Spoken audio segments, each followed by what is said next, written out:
I will begin this video with a short story my mum used to tell me when I was just a little boy. I am certain most of you would have also heard the same story before. A thief who had been stealing in the town and the neighbouring villages for many years was brought before a judge. He was caught and put in jail many times, but returned to a life of crime as soon as his sentence was over, and he was set free. This time it was different. The owner of the house had caught him red-handed when he entered the house to steal. In an effort to free himself, the thief killed the owner of the house. The judge had no option but to sentence him to death for the murder. The thief pleaded for a wish, and the judge, a kind man, granted the thief one last wish before his sentence. The thief asked to see his mother, who lived in a small village nearby, to give her a goodbye hug. When his mother arrived, she was distraught to see her only son with his hands tied to thick chains. The minute she tightly hugged her son, he bit off her ear. The old lady howled in pain and cried, "Why would you do that?" "Remember the first toy I stole?" the thief replied. "You smiled and sent me out to play with the toy. Had you explained to me at that time that stealing is not good and made me return that wretched toy, I would not be walking the gallows today."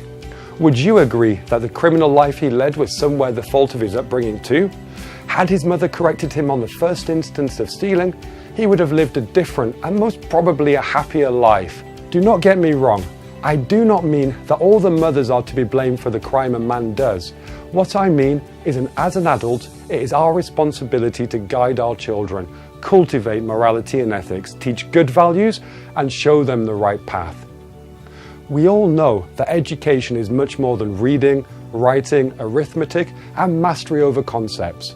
Real education is to provide students with knowledge that enables them to make informed and responsible judgments about difficult matters of moral importance.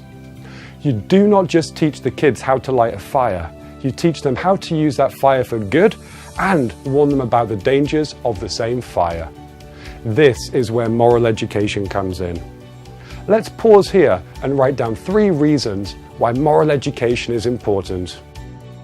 Let's see why moral education is important. When a child does not know right from wrong, or if he thinks that it's acceptable to take another's toy if he likes it, that is when our role as an educator or parent comes in. It is our job to teach him that while it is good to share, taking someone's toys or things is unacceptable. Moral education is the training that teaches the child this distinction between right and wrong, acceptable and unacceptable, kind or unkind. Moral education also teaches students values like honesty, hard work, generosity, humility, respect, and loyalty to family, community, and country. Moral education is not a subject that children only learn at school. They learn it at home, in the company of friends and family, and by observing people around them. A school helps students to make sense of what they see and observe and reinforces the correct message. Childhood years are very impressionable. As educators and guardians of the next generation, it is our job to work closely with the parents and families of our students to ensure that we instill the right values. Moral education must not be treated as one of the subjects taught at school, but as an objective towards which all of us must work. After all, children are the architects of tomorrow. If we do not give them the right tools and knowledge, how would they create the tomorrow we dream of? The bright, sunny, prosperous, and happy tomorrow. Before we move on to the next video, we will discuss how important is moral education and do the schools give it the attention it needs.